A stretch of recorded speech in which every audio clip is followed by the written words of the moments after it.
Hey guys, welcome back to Magic TV. My name's Craig. It is 9 o'clock and it's time for another video. Now today, this video is one that's I've been wanting to make for a long time. It's another deep dive. Now if you don't know, over the last few months, I've been doing deep dives on Magic TV where I take a company or a particular person that I believe has had a real impact in the Magic community. And I kind of do a documentary style overview of what they've achieved within this industry or what that company has achieved, and what we can learn from what's happened through their career or what we can learn through what's happened through the life of that company. And they've been really well received. And over the last few months, I've looked at Morgan and West, I've looked at the Supreme Magic Company, L&L Publishing, Hankley, the list goes on and on and on. And there's been one name that's come up over and over again that people have said, can you do one on this person? Can you do one on this person? And that is Fay Presto. Fay Presto's name has come up again and again, and I've been preparing for this interview. Not an interview, so I've been preparing for this kind of documentary for a very long time because Fay has done so much through her career. Like, she really has done so much. And I've watched documentaries, I've watched performances, I went back and watched the interview I did with her 3 or 4 years ago, just to kind of try and get as much information as I can about Fay Presto, because let's be honest, she changed the face of British magic and has meant so much to so many people over the course of her career. And she has faced adversity, she has faced doors being shut in her face, and yet despite all of the problems that she's gone up against, she is still one of the most successful performers of all time. And even now, at the age that she is, she still performs and hustles at a level that most 30 and 40-year-olds would only dream of. So, today, I am going to be doing a deep dive documentary on Fay Presto. And let's be honest, there's legends in magic, and then there's people who fundamentally change what magic even is. And in modern British magic, nobody, and I mean nobody, has shaped the landscape more quietly and more powerfully and more defiantly than Fay Presto. As a performer who didn't just do close-up magic, she invented the entire language of what close-up in restaurants and private events became. And think about that. If you're new into magic and you don't realise this, these days, close-up magic is everywhere. There's hundreds of close-up magicians in the UK performing at thousands of events every single night. She was the person who made that happen. She was one of the people that made close-up magic so desirable. So if you're a professional magician, if you're a professional close-up magician, if you've ever gone and performed close-up magic, or even semi-professionally, if you've ever done a gig and been paid, you've got Fay to thank for that. A woman who walked into a male-dominated world, refused to apologise for existing, and carved out a career that influenced everyone from Dynamo to David Blaine, even if they never realised it. And here's the kicker. She didn't start magic at 10 years old. She hasn't got that story of my uncle pulled a coin from behind my ear, or somebody bought me a Paul Daniels set and I knew at that point I was going to be a professional magician. She didn't grow up dreaming of card tricks. She couldn't do her flawless pass by the time she was 3 years old. She didn't even perform until her mid-30s.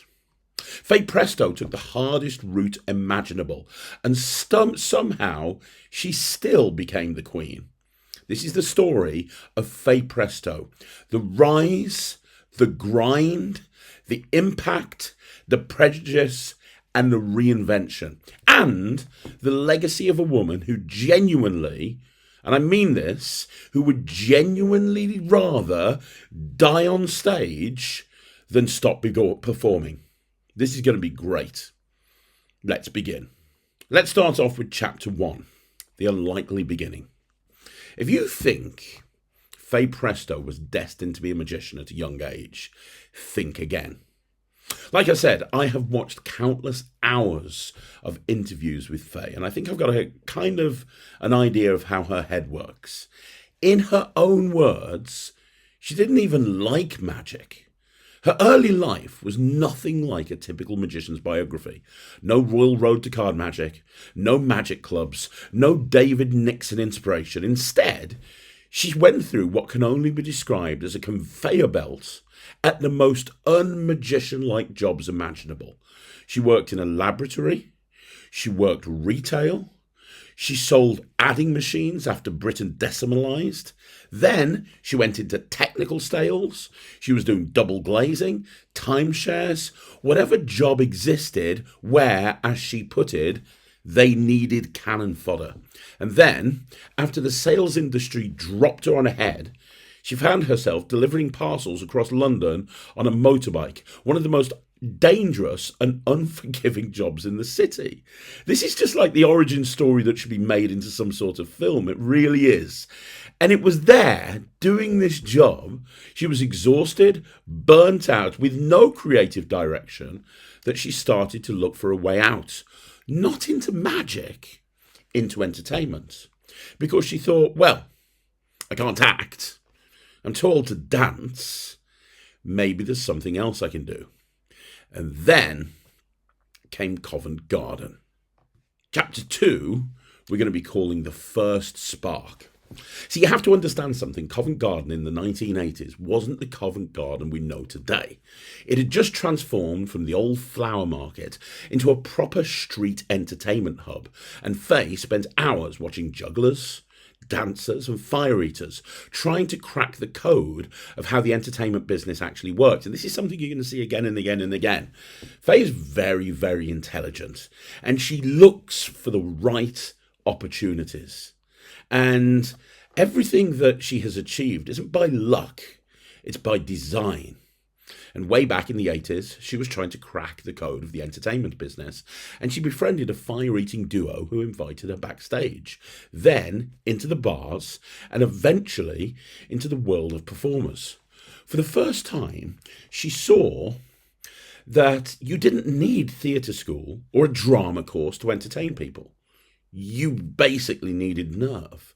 You needed presence, and you needed something to do. So at 35 years old, with zero experience, Fay Presto decided she would create a silent 4-minute magic act choreographed to music. She learned a cane routine. She produced a wind-up dove. She wore a costume, and she stepped in front of a crowd. And she survived it. Now, I want you to think about that for a minute. How many people watching this video have dreamt about performing on stage? They've spent years immersed in magic, years learning close-up magic, learning sleights, learning techniques, learning moves, and even still, the thought of going on stage scares you to death. There's lots of people that would love to perform on stage that never have had the guts. They've never had the guts to actually walk out in front of an audience because it's scary. And here's this person coming into magic with no experience, no sleight of hand skill, no nothing, putting together her own act without any help at all, and then having the guts, having never really been in entertainment before, to go on stage in front of a real audience and do that act. And you know what? She survived it. That, in her words, was the breakthrough. Not because it went well, but because she discovered she could get through a performance without dying from nerves. And that's something that everybody should learn. A lot of the time, the people that want to go on stage, but they're scared about going on stage, one of the reasons is they're too nervous. They never can crack the nerves. Honestly, if you can get over nerves, you can achieve anything. But here's the pivot point that changed everything for Fay Presto. She realised that if she was going to perform on stage, she needed to do so while socialising in the bar afterwards. Because in a time that networking wasn't a big thing, she learned that networking was a big thing. And I'm not talking going to business networking events or going to the business show at Excel in London. I'm talking about networking with the right people in the right environment. So, off the back of that, realising that she needed to be socialising or networking with the right people after being on stage in the right environment, she learns a couple of pocket tricks. She learns a rope trick. She learns a thumb tip. She learns a couple of card tricks. And suddenly, the audience wasn't waiting for her stage act. They were waiting for those little tricks. And that's when the ground shifted, because that was the moment Fay Presto accidentally invented the path to her own legacy. Chapter 3, we'll call it Inventing Close-Up as We Knew It. Before Fay, close-up magic in the UK wasn't an industry. There was no restaurant circuit. There was no corporate close-up marketplace, no wedding packages, no table magic as a regular expected entertainment format. Fay didn't join an industry. She created one. Again, think about that for a minute. For people that are newish into magic, you see magic everywhere now. You see it advertised in restaurants. You can't go to a wedding without seeing a magician. You see it at trade shows, at conventions all over the UK. You see it absolutely everywhere, right? You see every corporate event has 4 or 5 magicians. How many corporate events do you know that have like multiple magicians? That didn't happen. Fay walked into magic where none of that existed. She created the industry. She started performing in clubs and bars, not as a featured act, but as someone who simply wandered table to table, making people laugh and gasp. And people loved it. Why? Because she had something no one else had. She had warmth. She had humour. She had danger. She was always building risk into her tricks. And most importantly, she had the ability to make the audience want her to win. When I was reading through and watching all of her footage over the last few months, one of her most brilliant insights is this.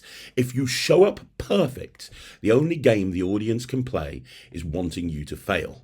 So if you give them the possibility of failure, but you make them want you to succeed.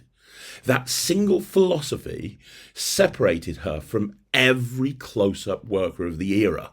Not that there really were any. This is monumental.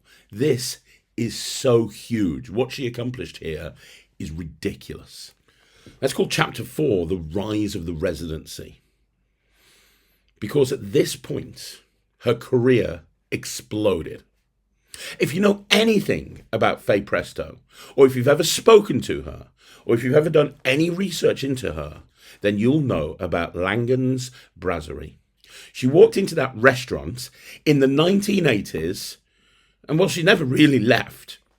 35 years she's been there, one of the longest running magic residencies in the world. Every Thursday night for decades, people phone the restaurant asking, is Fay there tonight? Langan's wasn't just a residency, it was a networking pipeline into royalty, celebrities, and the social elite. I've said on this channel over and over again, one of the most important things if you want to become a professional magician is making sure you connect with the right people that can help you. That is so important. You have to connect with the right people. Now that can be go through business networking, that can be going to networking events, absolutely. But the best way to do it is by being booked by the right people and hanging out afterwards. I see so many close-up magicians that go to a gig and then they leave on the dot. That second they leave.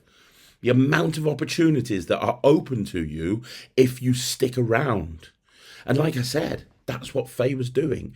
She was hanging around at Langan's and she was meeting celebrities, royalty. She met Frank Sinatra, Sammy Davis Jr., movie stars, rock stars, politicians, the Queen, Princess Diana. And you know what? She performed for all of them. I mean, these days, how much would you give to be able to have a client list like that? And she didn't do it through clever PPC campaigns or marketing strategies. She didn't do it through, social media posts. Or she did it by literally speaking to people. She did it by speaking to people. And this wasn't a trickle of celebrity encounters. This was hundreds over the decades. She stopped writing them down because the list looked fake. Imagine being so successful that your celebrity list is too unbelievable to show people. That is Fay Presto. Chapter 5, let's call it the tricks that built a legend. Because as she continued to perform more and more close-up tricks, she started to develop routines that made her legendary. Let's talk about Bottle Through Table, her signature, her calling card, her ticket to worldwide fame. She saw the effect demonstrated by Norm Nielsen at a convention. She bought it, realised it couldn't work in London restaurants, and reinvented the handling so radically it became her trick. She figured out how to perform it kneeling in front of the spectators, something male magicians hated doing because it felt subservient. Fay didn't care. What Fay cared about more than anything else wasn't her own ego or how she looked. She cared about angles, impact, surprise, and connection. And the trick exploded. She became known internationally as the woman who pushes bottles through tables. She was flown to New York to do it on stage. That's the power of a signature effect. And if there's one thing we can learn from this whole thing, it's to develop a signature effect, something that you do, and you do it so well, it becomes your own. But that wasn't the only signature effect she developed. Card on ceiling. A trick that runs on chaos, risk, and storytelling. Fay's version had an 80% success rate, and she embraces the 20% failure rate as part of theatre. She tells the story of performing it to Prince Charles 5 times in a row before it finally hit. And she doesn't tell that story in any form and show embarrassment, just entertainment, because Fay understood something that most magicians will never grasp. There has to be jeopardy. Without jeopardy, they can't love you enough. You know, most magicians that I speak to are obsessed with never wanting to fail. The trick has to work 100% of the time, every single time. And if it doesn't work 100% of the time, it's not going to be in their set. That's not the way that Fay approached things. But more importantly, look at those 2 tricks. Look at card to ceiling, and look at bottle through table. They are so high impact. They are very different to what anybody else is doing. Even today, let alone 20, 30 years ago, but even today, it's completely different to anything that anybody else is doing. And that's important because that's one of the things that helped her stand out. Her choice of material. So chapter 6, we'll call it Breaking Barriers and Paying the Price. Fay Presto didn't just push magic forward. She pushed equality forward. The Magic Circle refused to admit women for decades. And whenever the BBC needed someone to talk about the issue, they called her. But here's what makes Fay different. She wasn't angry at the circle for being men only. She was angry because they wanted to be a gatekeeper of British magic whilst excluding women. Eventually, the circle admitted women, largely because the new headquarters required an equal opportunities policy, but she joined. But her relationship with the circle has always been complimented. She believes that magic is inherently sexist. How can it not be when magic has spent 100 years sawing women in half, is something that Fay once very famously said. And she refused to accept the patronising narrative that women doing magic is somehow amazing simply for existing. Her stance is very simple. She said once, I am a very good performer. I am a very good magician. I also happen to be female. That sentence, honestly, should be in the Magic Circle Museum. But this is one of the reasons I love Fay Presto. It's also one of the reasons that I think that so many other people love Fay Presto as well. She's not scared to speak her mind. She is more than happy to piss people off. She's more than happy to put her opinion out there. You know where you stand with Fay Presto. She's not going to say one thing to you and say another thing behind your back. If she likes you, she'll tell you. If she doesn't like you or doesn't believe that something you're doing is right, she will tell you. She's not afraid of controversy, and she's not afraid to say what she thinks is right for the good of magic and the good of the community. And I think that is such an admirable trait, and one of the reasons she's been as successful as she has. So, Chapter 7, the documentaries, the royal shows, and the global profile. You see, Fay didn't chase television. Television chased her. She's appeared on major UK broadcast shows. She's featured in documentaries, including CNN's Portrait, where she was positioned as the international equivalent of David Copperfield, but in the close-up realm. She's performed multiple times with the royal family, including the Queen's 80th birthday party, and in one of the most unbelievable anecdotes of her life, Princess Diana personally pulled her aside at the Red Cross event to discuss Fay's documentary because Diana was preparing her own major televised interview and wanted to understand the emotional process behind it. Fay Presto didn't just work for the highest rooms in Britain, she left a mark on all of them.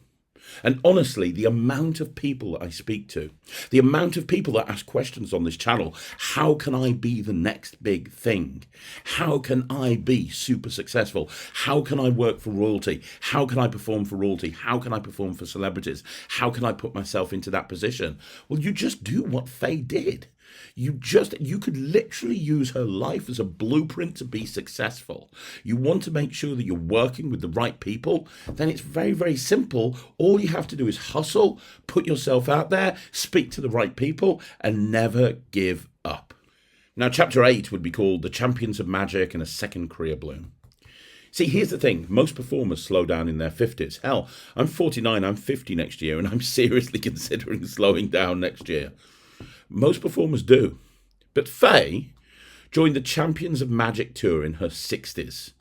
She became a featured performer in a show that toured internationally to audiences of thousands in her 60s. I bring this up just to point out just how insane this woman is and how hard she works. And, you know, how? I don't even know how. I could barely do this stuff at 49.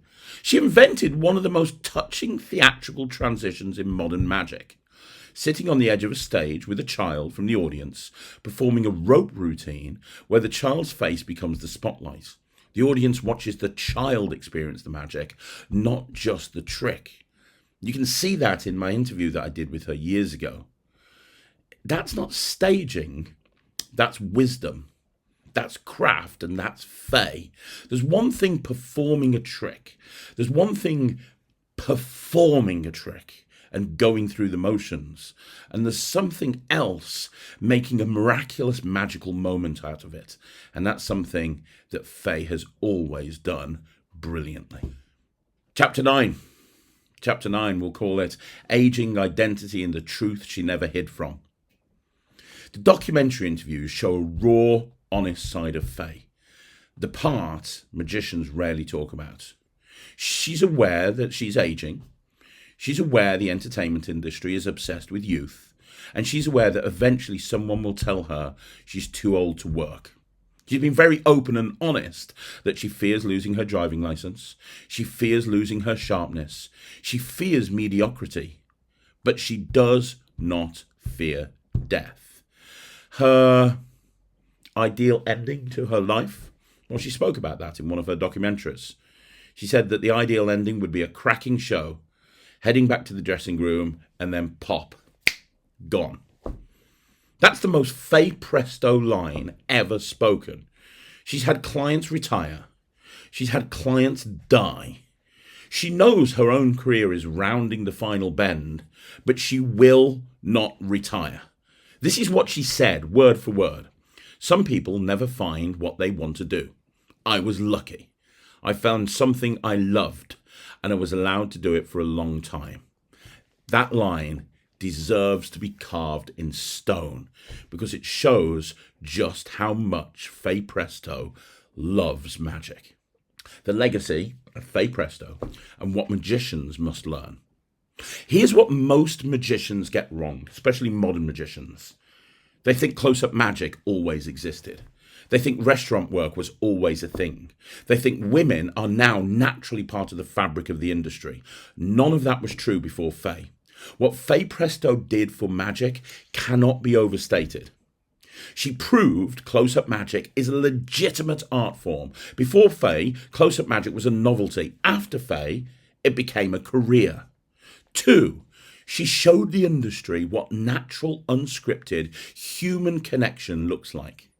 Her magic is never about mechanics. It's about chemistry. Number 3, she broke open the doors for female magicians quietly, gracefully, and relentlessly, and continues to do so to this very day. Number 4, she taught magicians that risk is not a flaw. It's the oxygen of performance. What happens if the bottle breaks? Oh well. What happens if the card doesn't stick to the ceiling? What happens when things go wrong?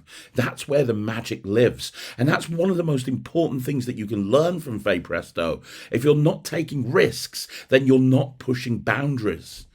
Number 5, she proved that magic is not about youth. It's about soul. She's still, at over 70, one of the most in-demand magicians in the UK. Not because she's flashy, not because she's trendy, but because audiences love her. If you are a modern magician and you're trying to learn how to get ahead, don't worry about the latest trick. Don't worry about the latest marketing strategy. Get people to love you. And number 6, she showed us what a complete magic life looks like. No fame chasing, no ego, no empire building, just performing purely, joyfully, night after night for 40 years. So let's sum it up. In a world obsessed with viral tricks and instant fame, Fay Presto stands as a reminder that magic, in its purest form, is not about being impressive. It's about being human. She built a career on grace, connection, risk, humour and heart. She opened the door for people who didn't fit the mould because she never fit the mould herself. She shaped an entire industry simply by showing up every Thursday for 35 years and giving people a moment of wonder they would never forget. Fay Presto didn't just perform magic, she became magic. And the magic world is infinitely better because of her. This is the story of Fay Presto. And I encourage you, if you haven't looked into Fay before and you've made it all the way through this documentary, go and reach out to her. Go and speak to her. Go down to the circle if you can and go and speak to her at the Magic Circle. Or go and study her and go and watch her documentaries. Go and watch the interview I did with her. It's incredible. And Fay Presto herself is incredible. And honestly, we should all be at awe of what she's managed to accomplish over the last 40 years. So, there you go. That is the story of Fay Presto. I want to say thank you so much. And if you want to see more videos like this, all you got to do is like the video, subscribe to the channel, leave a comment down below. Now, I'm going to be back next week with another video. But if you have anybody you want me to do this on, if you want to have any company you want me to do it on or anything in particular, let me know down below. I would love to do that for you. And I will get to work on it immediately. There's 4 or 5 that I'm working on based on your feedback. But if there's anybody else, please let me know. Outside of that, thank you so much for watching. I'll see you again soon. Don't forget to join the Netrix, which is my online streaming platform for magicians. You can get access immediately. And I'll see you again. My name's Craig. And this is Magic TV.